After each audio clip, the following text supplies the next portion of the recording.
In this episode, you'll discover why avoiding grief keeps you spiritually stunted and how feeling your losses opens the door to real power. Welcome to Energy Alignment for Entrepreneurs, the podcast helping entrepreneurs be free from anxiety, stress, and tension through balancing emotions and consciousness expansion. 3 things you'll discover today. Number 1, why tough guys who never grieve become brittle and break under real pressure. Number 2, how suppressed grief shows up as numbness, anger, or addiction. And number 3, the practice, creating space to feel what you've been avoiding for years. This is a tough one. Maybe it's because I'm directly going through something like this, but it's extra powerful. Today is now the first point, why tough guys who never grieve become brittle and break under real pressure. Let's just get into it. The process of grieving is a direct dissolution of that which would otherwise keep you weak and low. Now, in other words, you are energy. You can feel it. The centers are frequently labeled mind, heart, and gut. Your energetic centers can store energy. Oh, who would have thought? In other words, we call that stored energy trauma. Now, trauma can come from all sorts of emotions and feelings and states. You could have trauma from a combination, which is usually what happens. But when we look at the point and we talk about tough guys in grieving, becoming brittle, and breaking under pressure, what happens is when you actually process the energy and you do grieve, then you create clarity in perception. And therefore, clarity in perception compounds strength, sustainability, longevity, and power. Those are all the antithesis of being brittle. So, you really understand the nature of what makes you brittle, and then you obviously see that you need to change, or you are changing, or you have changed and you continuously change. But the bottom line is, man, my girlfriend left me a few days ago with little clarity and lots of uncertainty, and I can understand how it happened. It definitely took me some time, at least 24 hours, but I can understand what happened was there were a bunch of minor triggers throughout the relationship, and the nature of life is just that. There's nothing wrong with getting triggered. But the problem is, now this isn't her problem. This is me understanding how it unfolded the way it did. And definitely triggered her throughout the relationship as she triggered me. But since I was the one who was left, I genuinely was I love the girl, love her. And what happened was she didn't process all of those micro triggers, but rather stored the energy, whether it be through fear of my reaction, which we would have talked through it, or insecurity in terms of not being able to speak up for herself. But she basically wounded her own heart by storing all of this energy and not processing it. Now, I have compassion for her because I know what it's like to be at a place where you're just unable to process things. And I've been there. And ultimately, I've learned so much through this experience. This is one of those points of you don't learn if you don't grieve. But through this grieving, it has also showed me, first of all, understanding what happened within her, but then understanding the nature of me being who I am. And I'm terribly honest, and I'm very much aligned with consciousness that goes and takes the head-on path. And the fact is, I'm probably a little bit too honest and head-on for everyone. Now, I can be better in the ebb and flow, in the balance. Now, this isn't all about me. This is about the realization that real pressure requires you to be dynamic. It requires you to show up and be able to treat someone different every day. It requires you to be extraordinarily sensitive, aware, and gentle in relationship to the subtleties of the human, the heart, and the ego. And I am extraordinarily gentle, but I'm just being very honest with you. These are a bunch of the realizations I've had in relationship to, okay, definitely sometimes a bit too serious and et cetera, et cetera. But I tie this together. It's not that I'm saying being a tough guy is bad. You just can't be too tough. You can't be too honest. Sometimes you need to be honest. And that's the nature of life where relationships are not always meant to be forever because the spiritual routing has a bigger game plan. The hard part is we can get so zoomed in, and therefore we create this seriousness of our lives, of our current state and circumstance. And then that seriousness sort of it breaks down the appreciation for where you're at and what you have. And then therefore you move and you change. And that is all necessary. None of it is good nor bad. It's like a cycle that is infinitely intelligent.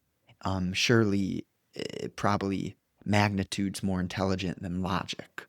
But the thing is that logic was created via this form of intelligence, which, point is that we are all the same thing. And it's so hard to see that, especially sometimes with family or with intimate relationships or you're the closest people in your life. It can be hard to really see from the spirit and not be so absorbed in the human.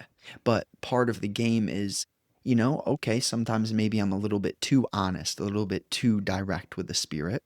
And then other times, I mean, I'm not saying I'm bad or I made a mistake. I'm absolutely understanding, like maybe that's exactly how I'm meant to be. And maybe that will filter reality so that I come across people who are most prepared and ready for this level of honesty. So right in this, I do my best not to measure too much, not to compare, not to be higher or lesser, not to say it's her fault or my fault. It's a big picture understanding that grief allows you to obtain. And it's terribly hard, crying, making sounds that are just, oh, yeah. But hey, that's part of being alive. It's important. It showed me how much I cared and showed me how much I love. And I think there's nothing wrong with that. And I know I'm a great man and that I didn't um, do anything where it was like I deserve to be left. It's just sometimes that happens. So you see, this is like the rawest version of this situation that I could give to you. And maybe it helps you in other situations that are heavy for you. Just kind of zooming out. So, number two is how suppressed grief shows up as numbness, anger, or addiction. And right, so we depicted sort of the energy map a little bit. And suppressed grief, it's basically like your energy isn't created nor destroyed. You always have energy. So it's going somewhere, it's moving, it's changing constantly. But the level of energy is there. It's just the change gives you new access to new energy, but it's always there, right?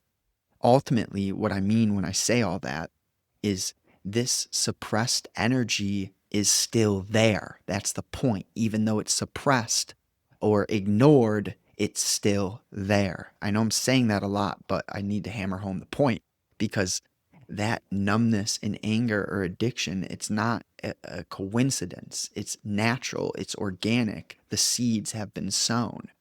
And sometimes this is where the human condition is terribly difficult because it's unconscious, right?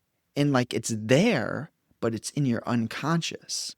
See, this is where energy and the unknown really relate well because the unseen and that which you're conscious of, does that mean the unconscious is less important than the conscious just because you're not consciously aware of it? I would beg to differ to be frank and honest with you. So you learn to depict and understand the unconscious communications of God through a new intelligence, seeing that the game is extraordinarily infinite and that you are the same as others. Like, I could not understand how my girlfriend got how she got unless I zoomed out from the perspective of me being separate from her. I had to really put myself in her shoes and kind of diagnose gently, not with effort, not with analysis, but just look at it and intuitively process and feel, oh, okay, now it makes more sense. And it's like, I can't judge someone for not processing things because that's part of God's timing and God's path. Um, Now, with the specifics of numbness, anger, and addiction, it's basically like you have energy, and if you don't get with it, you're gonna get dragged by it. So there, and a lot of people are dragged by their energy because we are raised to be conditioned, programmed that the material is what matters. But the truth is that the material is created via the internal. And so when you're internally processing, then surely there's so much, there's not going to be numbness, anger, or addiction. But the thing is, you need to create a relationship with that which I would label space to understand how to process energy. And space is something that it takes a lot of work to get any form of rhythm with space.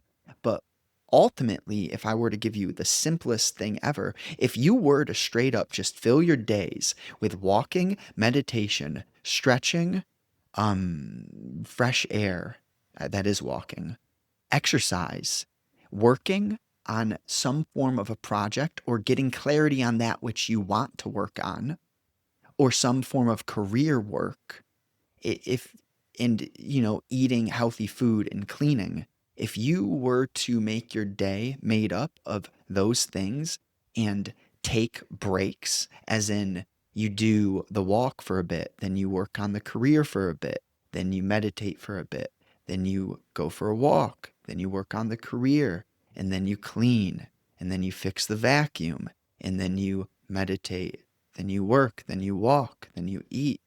My point is, if you stay hydrated, if you don't waste time on your phone, it is almost impossible not to have space. So you see, you'll find yourself in certain situations around certain people where it's hard to have space. Otherwise, or in other words, people who just are taking up all the space, always talking, always blah, blah, blah. And that can sometimes, that's something I take accountability over too, is sometimes what happens is you get so zoomed and you lose the sensitivity of your relationship to space, due to your actions, due to, it could be you're working too much, or you're sleeping too much, or you're eating too much. You get the theme, right? So this thing, it's hard because you have to feel your way through it and get this relationship with space so that you can really understand the nature of processing, feeling, and going from being triggered to that trigger processing as fast as possible. And really, it's not like you can measure this or make this a goal or force it. And that's the hardest part. This is the type of thing where it's getting a PhD in a area where they don't offer PhDs for. It's you really putting yourself through the mud, and that's hard. But it changes you. It cleanses your heart and it makes your life, I wouldn't say necessarily easier, but in a way, your life is more worthwhile and therefore it is easier and more joyous. There's actually joy instead of fear, right? There's actually energy instead of being just clouded and in this self-pity, self-confusion, woe is me, um, everything's out of your control type of thing, right? So when you process, then that grief, it doesn't turn into the numbness, the anger, the addiction. But if you don't process grief, that's what it does. And then from a confused, numb, unclear state, you'll make decisions, and those decisions will exacerbate or accelerate the nature of the lower emanations, the numbness, the anger, or addiction, which is actually, it's like harder in the moment, but naturally the spirit has to, it goes through a hotter chamber, if you will. It's like the more mistake, hence hell, right? Hence hell. You go through hell when you are not learning from what you're sowing. And that's what processing and feeling is. Do unto others as you would like done to yourself. Treat thy neighbor as thyself. Treat thyself as thy neighbor. Like, what that means is that you understand the nature of compassion and you process emotions and you feel grief and you don't run nor numb, but you heal through processing. And you create that space for yourself through being honest about the relationship of your actions. And you start to really see, oh, yeah, when I do these things, when I speak in this way, when I put my attention on these places, I feel X, Y, and Z, right? When I go on social media and I write, I feel good. When I go on social media and I scroll, I don't feel good, right? When I use screens to create, I feel good. When I use screens to consume, it's in balance. Consumption's okay, but you have to earn your consumption, right? I think that's how I would put it. I'm not here to vilify things. I'm not here to say, you're evil if you do this, or I'm here to really talk about the structure of awakening and consciousness expanding and the temple being filled with light, because that's fundamental. I'm not here to judge fucking capital letters and lowercase letters, a black and white, yellow and brown. Like, I'm not here to do that. This culture versus this culture. That's a lower game, right? And I think sometimes in life, what I'm realizing is I can get caught up playing lower games, as we all can. And that's difficult. I, but again, just to wrap this up, genuinely, like, this was the best relationship I've ever had in my life. God, I am grateful for it. Thank you so much from the bottom of my heart. Amen. Now, number 3. You see, that was hard. You could feel it in my tone. Number 3, the practice. Creating space to feel what you've been avoiding for years.